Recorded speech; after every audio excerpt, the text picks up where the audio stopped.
Welcome back into the film room. I'm your host, Erik Turner, and we have another film room edition, a special one with Bills wide receiver Isaiah McKenzie. Isaiah, I know the weather in Western New York is not all that friendly right now, and we had to push this back just a little bit just because you had to Mhm. deal with some of those conditions, but you dealt with those conditions, similar conditions, in cold at a Highmark Stadium last week on a big win against the Patriots. Thanks for joining me in the film room, brother.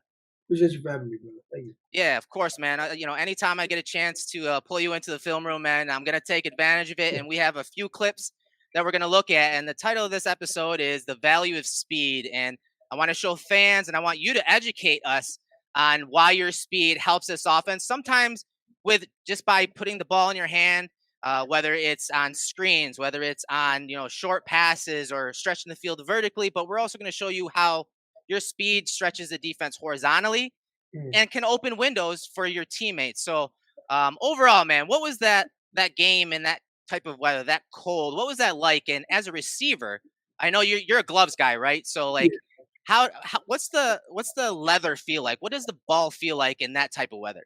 the ball is pretty hard. It's probably that type of weather, the ball is like very hard actually. I just try to keep my hands warm, keep my Right. hands in my pockets, whatever I gotta do to keep warm. And then, I mean, it's when you're out there playing, you don't notice that the ball's hard, but after a while, when you're carrying it or something, you just afterwards you're like, damn, this is kind of. But other than that, everything else was fine. Yeah, that was, what was great about this game is yes, it was cold, but it wasn't super windy. Yeah, There was no precipitation, no snow, so it kind of set up really ideally for you guys to, light up the scoreboard, and you guys did. And, I know a lot of fans for most of the year have been clamoring for you to get the ball, but your role has expanded. And some of these plays we're going to look at tonight, we saw them in preseason, they were tested out a little bit, and we saw some early in the year, but it seemed like, we kind of put it in the back pocket till later in the year, which is when you guys started lighting up the scoreboard here late in the year, and the offense kind of just started coming together for whatever reason. This is a time to get hot, and some of these plays, I mean, really kept you guys on schedule or straight up like ahead of the chains. And I want to start off with really the first play of the game, Isaiah. First and 10 situation, obviously 0-0 on the clock, or 0-0 score, and they have you motioning, and they did this a bunch of times for you. It's something I saw in the second game last year against the Patriots, where you're running that orbit motion behind the quarterback. And a lot of times, especially against the Patriots, Dable and the offensive staff loves using motion. They love using you in motion because of your speed and your ability to, again, as I said, stretch the defense horizontally, but also to help Josh with pre-snap indicators. That movement and how the defense is adjusting. There's no one traveling with you. It's obvious man coverage, and you're going to see the Patriots drop into a single high look, and you guys are really just running a swing with you running the swing route and a curl route from Diggs. So tell me who, as you're widening and swinging out, who is Josh reading here, and why does he decide to throw it to Diggs?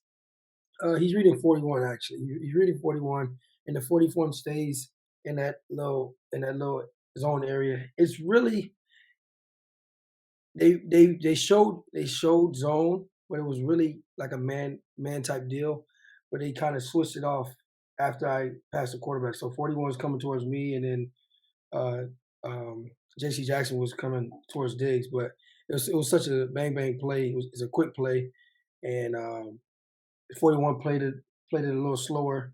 So I felt like in my head, I was like, I was supposed to get that ball right there, if Yeah. any.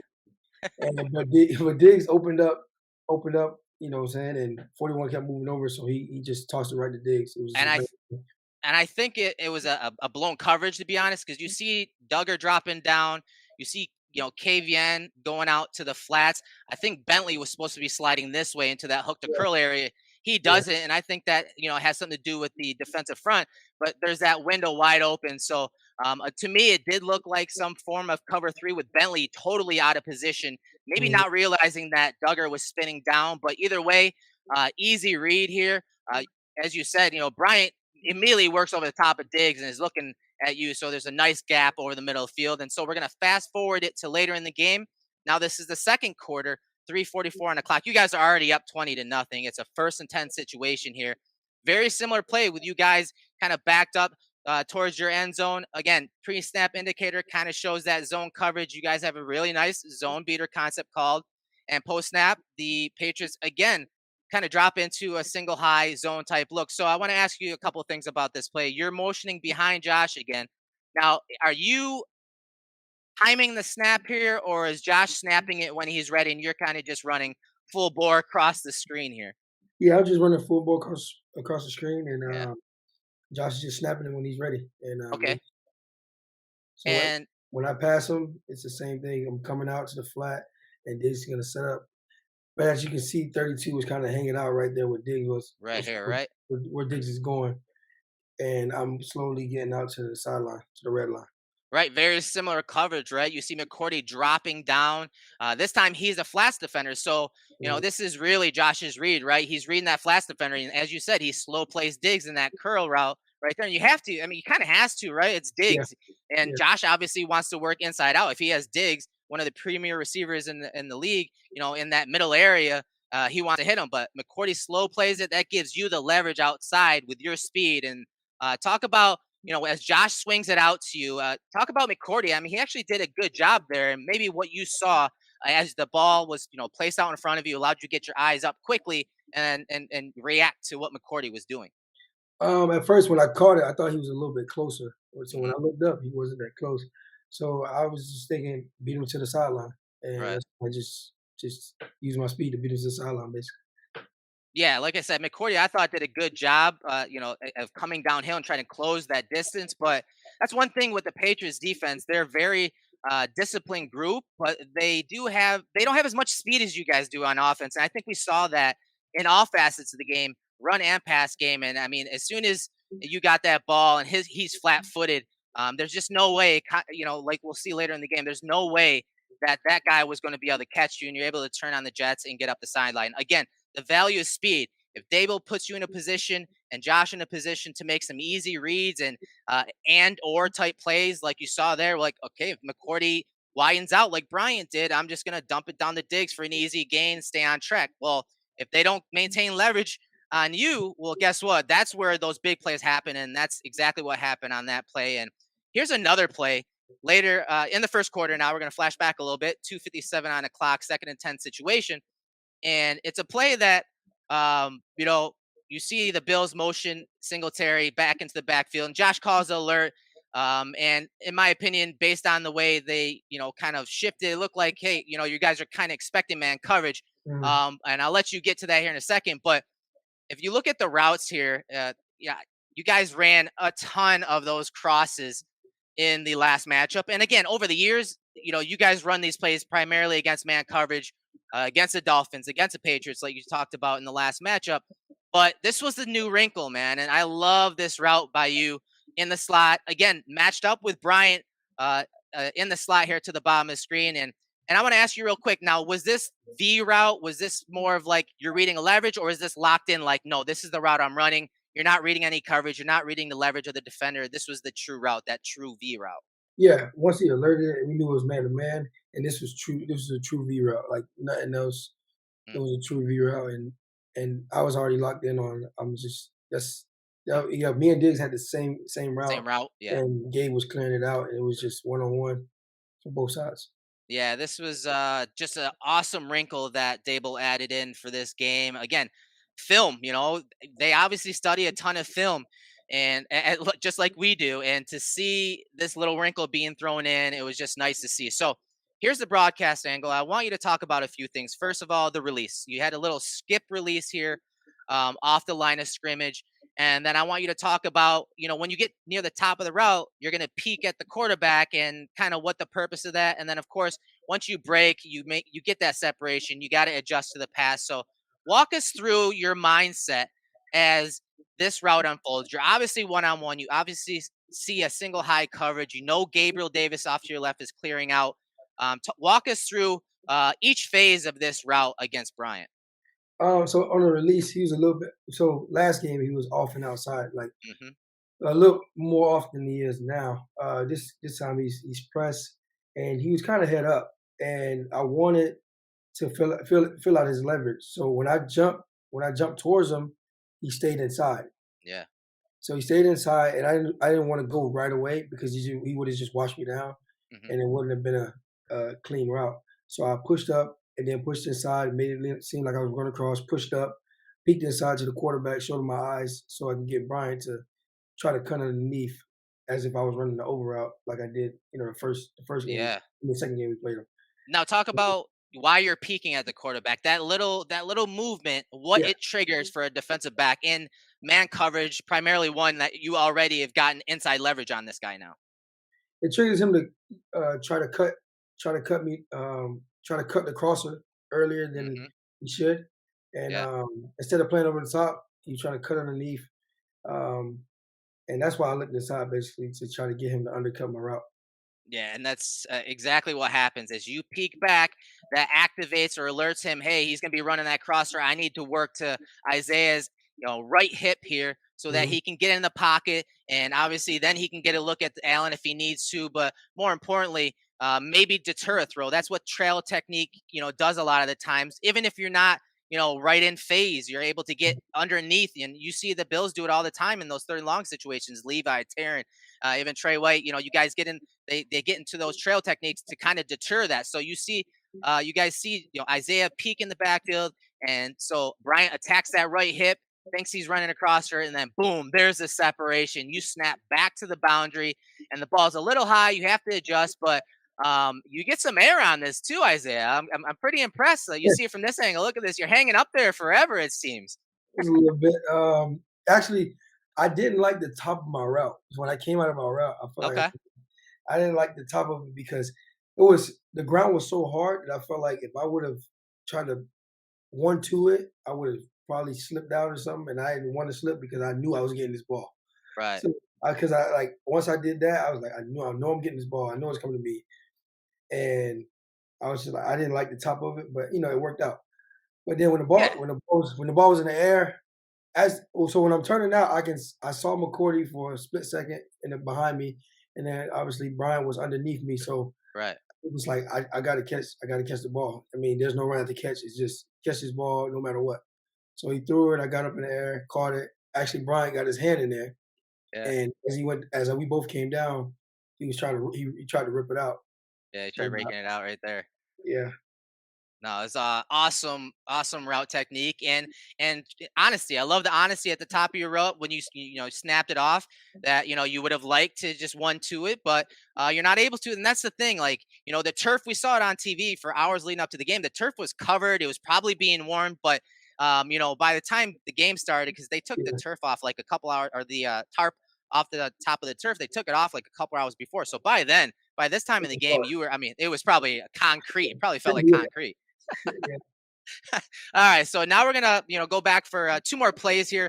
Second and 8 situation, 4:42 on the clock, still in the first quarter, and it's it's a thing that we saw again. I talked about at the top.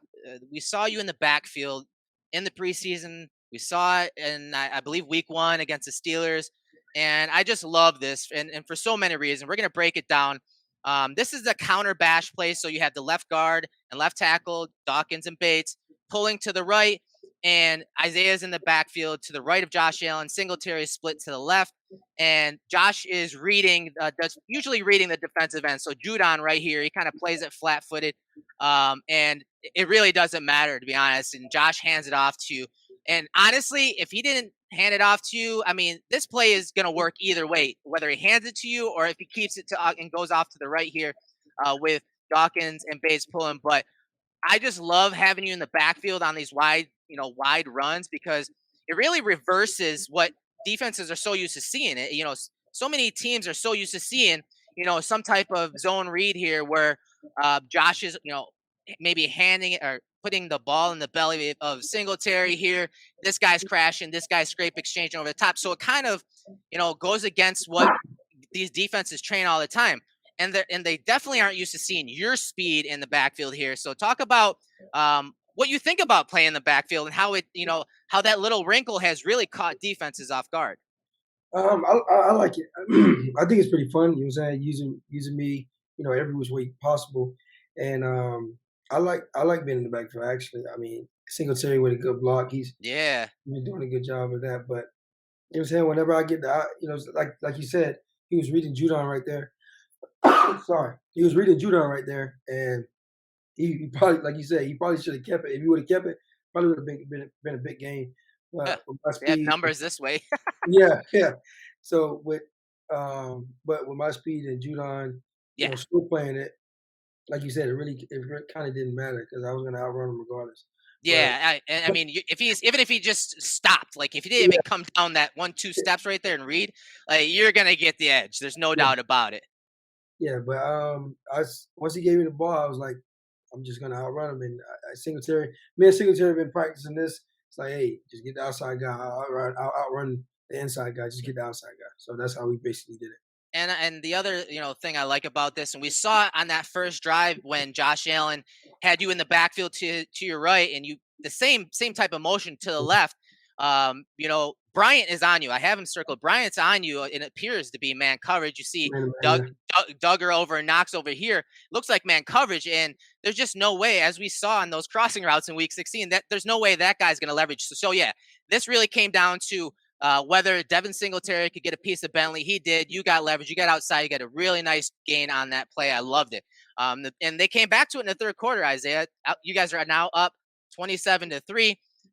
Second and 6 situation here. And I pulled some of the stats, after seeing this game. I'm like, I wonder how many times he's actually lined up in the backfield. And according to Pro Football Focus, back in college in 2014, you had 4 snaps in the backfield. 2015, you had 3, and then 2016, you had 15 snaps. So not all too many snaps, when you get your time in Georgia. But what about in high school, man? Did you have any time in the backfield?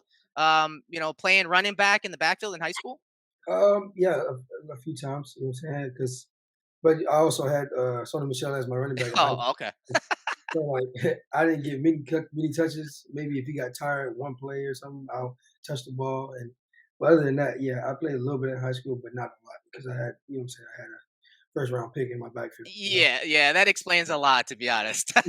Yeah. So here's basically you guys know it as like a pin and pull, but if you guys look at the structure of the Patriots defense, and aside from the nose tackle right here, there's no defensive lineman basically to the left of him. All you see is Hightower right here, but again, he's at linebacker level, and you see Duggar also along the second level. So they don't have a down defensive lineman that normally either Gilliam or the tackle would be pinning or down blocking on. So that really, really allowed Brown, Gilliam to get out in space along with Morse, as you'll see on this play as I let it roll. So here's Isaiah getting the ball, and I think this was by design. I think they wanted to widen the edge there. And you see Van Noy right here on the line of scrimmage. He is basically their down defensive lineman.